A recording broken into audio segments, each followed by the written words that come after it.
जब तक हमें वो आंकड़े पता नहीं पड़ेंगे कि कौन कितना पढ़ा लिखा है, सरकारी नौकरी कितनी मिली है, कितना कमाई कर रहे हैं, कितना लाभ उनको मिल रहा है, क्या स्कीम सरकार के वहाँ पहुँच रही है कि नहीं पहुँच रही है, इस विषय में जो सबसे बेहतरीन काम हुआ है वो तेलंगाना सरकार ने किया। तेलंगाना सरकार का जो सेंसस है वो बहुत समझदारी से किया गया है, विशेषज्ञों को उसमें ज्वाइन कराया गया है और सरकार ने किसी अधिकारी ने बैठ के नहीं किया है।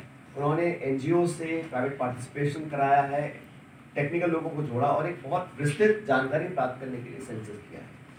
सेंसस करने का मतलब ये है कि हमें पता पड़े कि हम आने वाले समय में किस प्रकार का अपना प्रोजेक्ट बनाएंगे, बजट देंगे, स्कीम्स और पॉलिसीज बनाएंगे। तो कांग्रेस पार्टी का बड़ा स्पष्ट मत है कि सिर्फ किसी व्यक्ति की जाति जान लेना एक कॉलम में वो हमारा उद्देश्य नहीं है।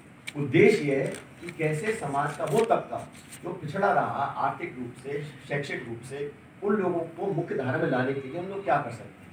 जब तक आंकड़े नहीं आएगा और आंकड़ा पहला पड़ाव है, रियल टेंजिबल वेरीफाइड डेटा हमारे पास आएगा, उसके बाद हम लोग उसमें सुधार कर सकते हैं। लेकिन सरकार की मुझे लगता है कि मंशा ऐसा करने की है नहीं। वो कह रहे हैं क्योंकि सदन के अंदर पहले मना कर चुके थे और पॉलिटिकली तो जैसा मैंने कहा, जब राहुल जी और कांग्रेस पार्टी ने इस मांग को रखा तो उनको अर्बन नक्सली करार किया गया। तो अचानक इनका मन बदला क्योंकि देश में अब वो अवेयरनेस आ गई थी कि देश के लोग चाहते थे कि हम जाने, और ये जो लोग बोलते थे कि देश को तोड़ने का काम है, इससे जातिवाद बढ़ जाएगा, ये सरासर गलत है।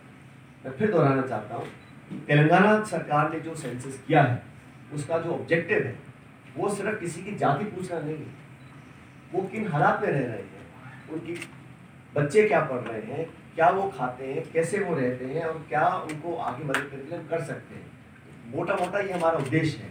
लेकिन सरकार का जो बजट आवंटन किया है, इंस्टेड ऑफ 10,000 करोड़ 570 करोड़ आवंटित किया है।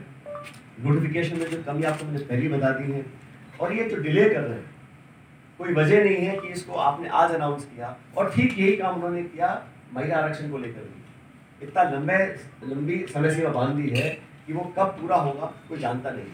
तो सरकार सिर्फ ध्यान डाइवर्ट करने के लिए और इस इशू पे, क्योंकि ये इशू पॉलिटिकल इशू बन चुका था और कांग्रेस और हमारे तमाम जो सहयोगी दल हैं इसकी पुरजोर मांग करते थे, तो कोई ना कोई बहाना डालकर आज उन्होंने इसको स्वीकार किया है। लेकिन मुझे नियत में खोट दिखता है, क्योंकि जो उनको करना चाहिए था तत्काल शुरू करना चाहिए था, पर्याप्त बजट आवंटन करना चाहिए था, और जिस सोच के साथ हम लोगों ने इस मांग को रखा था वो यहाँ से बिल्कुल जुदा है। इसमें कहीं कोई ऐसा आंकड़ा नहीं है, ना कोई स्पष्टता है कि जिस उद्देश्य के साथ हमने इस मांग को रखा था उसको पूरा करने की हम कोशिश कर सकें। तो मैं दोबारा दोहराना चाहता हूँ इसमें कि ये जो सेंसस की जो राजनीति हो रही है इसको बंद कर सरकार को तुरंत प्रभाव से कार्रवाई करनी चाहिए, और सरकार ने, तेलंगाना सरकार ने जो किया है उस मॉडल को अडॉप्ट करें। उसमें सिर्फ सरकार एक सेंसस थोप दे, उससे बेहतर होगा एक प्राइवेट पार्टिसिपेशन हो, एक्सपर्ट्स का, साइंटिस्ट का, एनजीओज का, ताकि कोलैबोरेटिव उसमें जो संज्ञान लेकर हम एक सेंसस नया बना सकते हैं। और जो धनराशि आवंटित करी है 570 करोड़, ये बहुत कम है और इसमें हजारों करोड़ रुपए खर्च होते हैं। तो सरकार को स्पष्ट करना चाहिए कि ये डिले क्यों किया, बजट क्यों कम दिया गया है, और जिस ऑब्जेक्टिव के साथ हम लोग करना चाह रहे थे उसको सरकार कब पूरा करेगी।